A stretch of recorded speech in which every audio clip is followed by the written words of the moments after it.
জীবনরেখা বা আয়ুরেখা, আয়ুরেখা বা জীবনরেখা বিভিন্ন হাতে বিভিন্ন রকম থাকে। ভালো করে লক্ষ্য করুন, শুক্র পর্বতকে ঘিরে যে রেখাটি এইভাবে বেষ্টন করে এইভাবে গোল হয়েও থাকে, বা অনেকের হাতে কি হয়, শুক্র পর্বতকে ঘিরে এইভাবে স্ট্রেটভাবে চন্দ্র পর্বত পর্যন্ত চলে যায়, আবার কারো হাতে এইভাবে এসে এইভাবে চলে যায়, এইভাবে একটা ব্রাঞ্চ হয়ে যায়, এরকম হয়।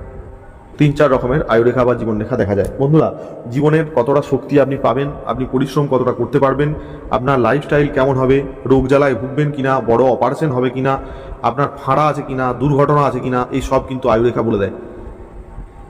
এই যে রাহু অঞ্চল থেকে যদি কোনো রেখা এইভাবে কেটে চলে যায়, আপনার কিন্তু সেই বয়সে মারাত্মক দুর্ঘটনা হতে পারে। আবার কোনো রেখা যদি তীর মারাভাবে এইভাবে কেটে শনির দিকে যায়, সেই বয়সে কিন্তু আপনার মোটর ড্রাইভিং সংক্রান্ত দুর্ঘটনা হতে পারে, যানবাহন থেকে দুর্ঘটনার সম্ভাবনা হতে পারে, যাতে আপনার অস্থিতে আঘাত লাগবে। ওকে। আবার আয়ুরেখা থেকে যদি কোনো রেখা স্বাস্থ্যরেখা এরকম ভাঙা ভাঙা হয়ে এসে হিট করে, যেই বয়সে হিট করবে সেই বয়সে আপনি কিন্তু শয্যাশায়ী হয়ে যাবেন।